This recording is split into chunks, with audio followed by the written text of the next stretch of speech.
Ladies and gentlemen, boys and girls of the YouTube world, CJ Rose's back in the building. Welcome back to the channel. As the Thunder and Spurs play in the background, let's have a conversation. Let's talk real quick. Because on Monday, we got a match announced. I don't think they even announced it on Raw, but they announced it on WWE.com. Bloodline versus Bloodline. The OGs, Roman Reigns and the Usos, back in action together for the first time since 2022 as they take on the current Bloodline.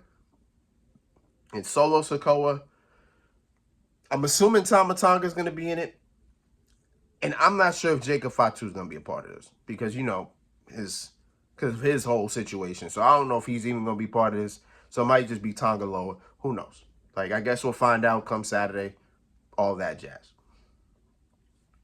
But here we are. Want to talk about it a little bit because there's a lot that goes into this. And I feel like it's only right that we talk about it. And we start at WrestleMania 40, where Jimmy and Jay were battling one-on-one against each other. And Jey Uso able to beat his brother in a lackluster match. Let's just call it what it is. Let's just call it what it is. It was a lackluster match. Boom. Let's call it what it is. And then Roman Reigns teaming up with his cousin The Rock as they took on Cody Rhodes and Seth Rollins. And then Roman Reigns in the complete main event for WrestleMania 40 defended his championship against Cody Rhodes. Cody Rhodes able to win the WWE title, ending Roman Reigns' historic reign. And with that, Roman Reigns took off. And we wouldn't see Roman Reigns for a while, a couple of months at that. So now with Roman Reigns not on SmackDown, not being seen, what happens with the Bloodline now? We found out on the SmackDown after WrestleMania what was going down. Because Solo Sikoa took it upon himself to say losing isn't tolerated. And I looked at Solo when he said that. I was confused. I was lost. Because I'm like, brother, you haven't done anything since Crown Jewel of 2023. Well, you beat John Cena and it hasn't done anything for you. So what are you talking about losing ain't tolerated? Brother, you didn't even get on WrestleMania. You should have been on WrestleMania doing something. You wasn't there. Then I got mad. I was like, I'm mad at him now. Because he's just talking to his ass now. But then, as he was talking, I learned that that win against John Cena was about to pay off. For Solo, at least. Solo Sikoa took out his brother, Jimmy, with the help of the newest addition to the Bloodline, Tama Tonga, the son of Haku. So right then and there, Solo was already putting himself in charge. And he was walking around calling himself the new tribal chief. And honestly, it didn't take him long to make changes. At Backlash, Solo Sikoa and Tama Tonga faced Randy Orton and Kevin Owens in a tag team anything goes match, or in disqualifications, whatever you want to call it. And another addition to the Bloodline happened in the form of Tonga Loa, the brother of Tama Tonga. So right then and there, Solo was able to bring the Gorillas of Destiny into the bloodline. Right then and there, you're like, oh, things are getting serious now. Solo's looking more and more like a very big threat. Like he's looking like a very big deal. All this is happening while Roman Reigns is home. He's minding his business. But I'm sure he was watching all this happen. And if you thought that was the end of the changes, oh no, there was more coming. Because he had another addition. The latest addition. That being Jacob Fatu, the Samoan werewolf, was now in the bloodline. And he immediately became Solo's enforcer. The same way Solo was Roman Reigns' enforcer, Jacob Fatu is now Solo's enforcer.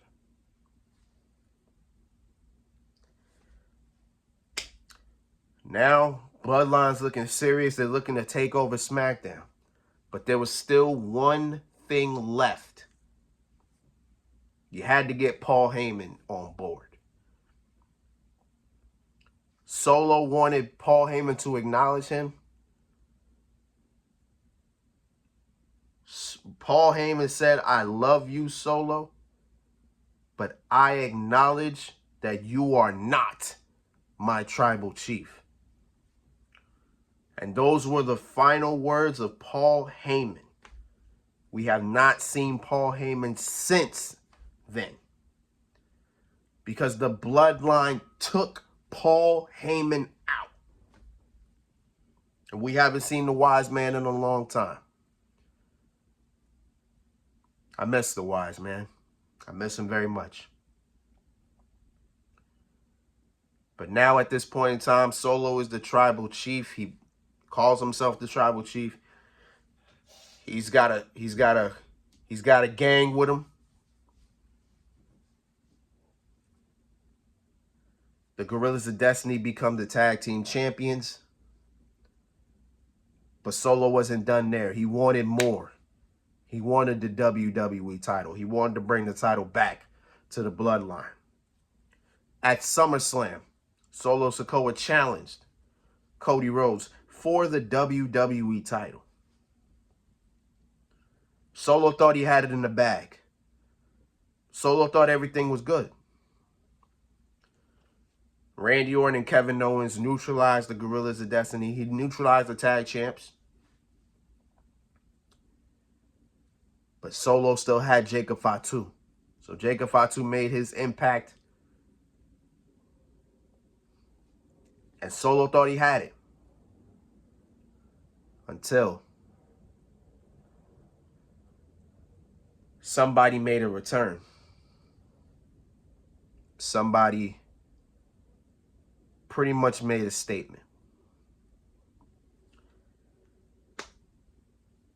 Roman Reigns returned. Last time was seen was at WrestleMania 40. He returned at SummerSlam. He gave Solo Sikoa a Superman punch and a spear. Cody Rhodes capitalized with a crossroads and was able to retain the WWE title, which means Roman Reigns cost Solo the championship. So now with Roman Reigns back, all really was left was for him and Solo to have that one-on-one confrontation, but they never had it. They never had it. Because Solo would always have backup. And for weeks, Roman Reigns was laying, getting beat down every chance he got.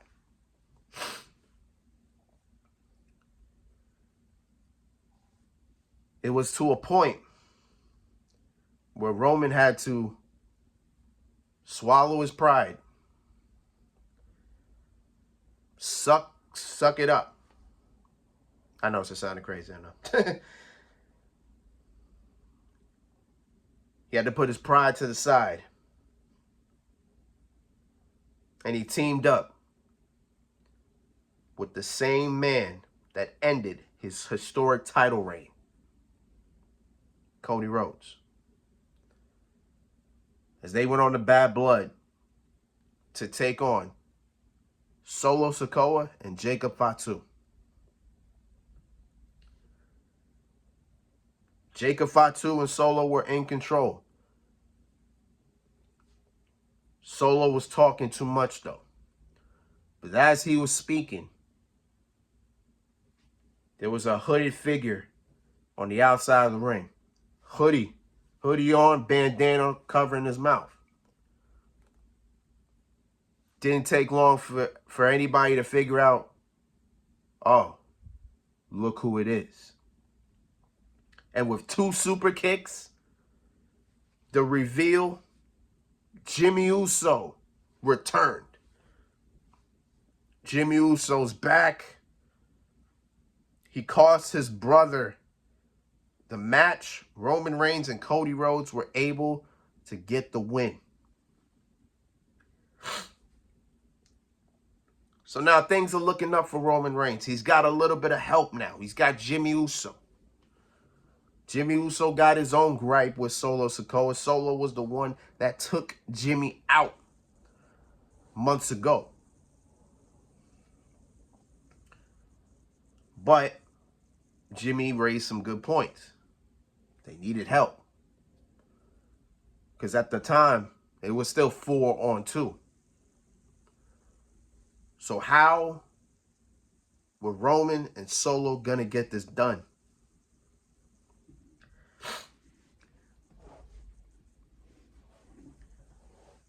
That's when another body came into play. The problem with the other body was that this guy didn't want nothing to do with the Bloodline anymore. As a matter of fact, 2023, a year ago at this point, he left the Bloodline. He quit the Bloodline. Said, I'm done. Moved to Monday Night Raw. Saw a little success. Actually, as we were speaking, he was currently the Intercontinental Champion. We're talking about main event Jey Uso, who was on Monday Night Raw, lighting up crowds, doing his thing, without a care in the world.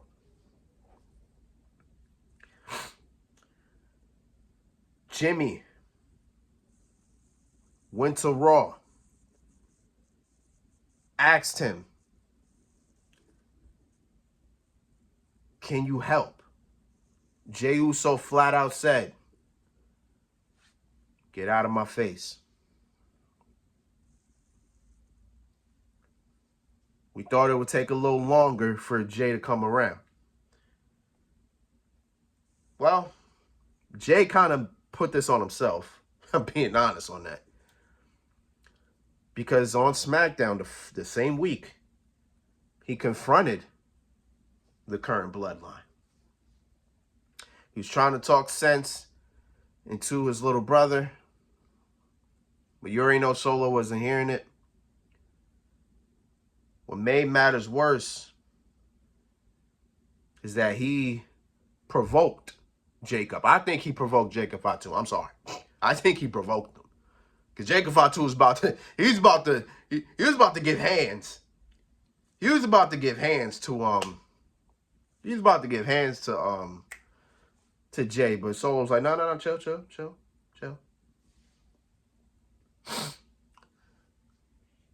So from there came the following Raw. Jey Uso had a title defense against Braun Breaker, same man that he took the championship from. And the Bloodline made an appearance.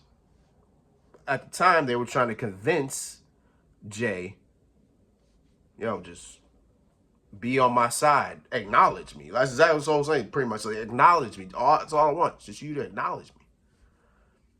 And Jey was just like, man, get out of here. I don't want nothing to do with this, that, and the third. Jay takes out the Gorillas of Destiny, but Jacob Fatu makes an impact, as you kind of figured he would, because he was the one that got insulted. he was the one that got insulted, so I kind of understand why he had to make his. I understand why he had to make his presence known. Then from there, Braun Breaker took advantage, and Braun Breaker ended Jey Uso's. How long you had title? What, 3 weeks? 4 weeks? About a month reign. Braun Breaker's now a 2-time Intercontinental Champion. Now Jey Uso got some motivation. Now he's in it. He said he would stay out of it, but now he put himself in it. Because if he never provoked Solo, if he never provoked Jacob Fatu, if he never provoked the Bloodline, period, none of this would be happening. I'm being honest on that. I don't give a damn if it's his family. Like, you already made your intentions known. You want nothing to do with it. You put yourself in the situation. And now on SmackDown, he's fully in it. Because there was a tag team match for the tag titles. Mind you, the Bloodline was still the tag team champions at this time, as they took on the #1 contenders, the Motor City Machine Guns. Same night. The same night the Motor City Machine Guns became #1 contenders was the same night they had their match. They said, we ain't trying to do this next week. We ain't trying to do this the week after. We trying to do this right now. So what's up? And there we go. We had a tag team match going. Hooded figure appeared again. It was Jimmy Uso. I mean, we knew that. I just don't know why he had to. I don't know why he just had to have a hood on. I don't know why he had to cover his face. Like, bro, just make an appearance. We know it's you. He interfered, but it wasn't enough. The Bloodline was still in control.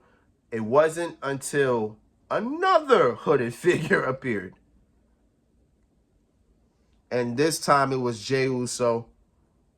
Jey Uso caused a disturbance, distracting the Bloodline, just enough for the Motor City Machine Guns to become tag team champions. And now right there, eye for an eye. You cost me my Intercontinental Championship, I'm going to cost y'all the tag team championships. And before the show ended, Jimmy and Jay were looking at each other. Jimmy was walking into the ring, looking at his brother. They embraced. The Usos have been reunited. It felt great to see. It looked great to see. But over by the entranceway, Roman Reigns, who also made an appearance as well, I forgot to mention that. Roman Reigns looking at both of them. He felt conflicted. Because he knows he's going to have to say something to Jay. Him and Jay are going to have a conversation. And speaking of that, that's supposed to go down on SmackDown this Friday. However, that episode was taped to the point where, spoilers out there, damn near probably everybody's seen it already. Which I feel is stupid. That's why I hate spoilers. I'm like, why would I want to read what happens and then watch it after? Because I know what's happening. Like, I don't want to watch something that I know is going to happen. No. I don't want to do that. I'd rather just find out what happens just by not reading anything, not seeing anything, just read it. Just watch it. That's like reading about a movie, like the whole entire thing. Like somebody literally wrote down what happens in the movie. You read it, then you go watch it. Like, oh man, I already know what happens because I already read what's gonna happen. That's stupid to me. So I don't know what's going down on SmackDown, but on Monday Night Raw, we definitely got the confirmation that Jey Uso will be there. Jimmy Uso came to Monday Night Raw. He confronted his brother. He said, "Listen, just you and Roman in the ring. Squash this beef. Invitation." Jay said, "I'll be there." So we'll see what happens. That is the timeline of how this match is happening. Now, the thing about this is, I've been trying to figure out who wins this match. That's my thing. Like, ordinarily, you would think Roman, Jimmy, and Jay win. But there needs to be some type of scenario where Solo and the Bloodline win. There needs to be some type of scenario for that. Because to be honest here, ever since the current Bloodline have been together, they have not had no type of significant wins. I'm being honest, like you got to think about it, right? The only wins that they have is Backlash when they beat Randy Orton and Kevin Owens, Money in the Bank where they beat Cody Rhodes, Kevin Owens, and Randy Orton, and when they won the tag titles. Other than that, there really ain't no significant wins that they have. You know what I'm saying? Like, Solo Sikoa is running around calling himself the tribal chief, but he has no wins under his belt. Like, bro, you can't give yourself that big of a moniker and have nothing to show for it. That's only my problem with that, right? That's only just my issue. Like, there needs to be some type of, you need to have some wins. And I said this during the Bad Blood predictions. I feel that the Bloodline need to win. They need to win. They need something. So maybe Crown Jewel, they get it. Because I can see it, right? Again, I have no idea what's going to happen between Roman Reigns and Jey Uso on SmackDown. I don't know what's going to happen. But I can tell you, based off that, they are still not going to be 100%. They ain't going to be here. You know what I'm saying? There's still going to be some type of distance between them. So with that, I feel maybe they have like a little confrontation, whatever. It's like small, but it's like, Jay's a hothead. You know, Roman can be a hothead too, and they just clash in the middle of the ring. Then Solo takes advantage, or Jacob Fatu takes out, whoever takes advantage, and then boom, they win, right? That could be a scenario. Like, I don't want to sit here flat out and say, oh, Roman and the Usos win. Like, this Bloodline needs to win something. Like, they need something. You know what I'm saying? They've been around since April. And they haven't won anything. They haven't won anything since... When the hell they won the tag titles? That was, what, 2 months ago? Still, like, come on, bro. Like, they need a win. Personally, I feel like they need a win. I don't know what's going to happen. I don't. You know, again, I don't know if Jacob Fatu going to be part of the match. If he is, cool. If he's not, then, hey, but personally, yeah, I just feel like they need a win. They need something. They need something. They need something. I don't know. That's how I'm seeing it. They just need something. Yeah, I don't know what else to say to that. But yeah. So I'm undecided. So probably by tomorrow, hopefully I should have a winner. Because I'm doing my Crown Jewel predictions tomorrow. So hopefully I got a winner and we're good on that. You know what I'm saying? But it is what it is. So until then, it's been Rose, man. Thank you for watching. Thank you for all the love and support as always. Crown Jewel predictions are Thursday. Crown Jewel will be on Saturday, 1 o'clock in the afternoon. I have something to do in the morning, so I don't know if I'm going to be back home in time when it starts. I don't know. I'm not sure, but when we get there, we get there. You know what I'm saying? But I'll definitely watch it during that day. I don't know when I'm going to do my review. I don't know anything right now, but all I know is we'll definitely get it done during that day, 100%. Yeah. So until next time, peace, love, 100. Here.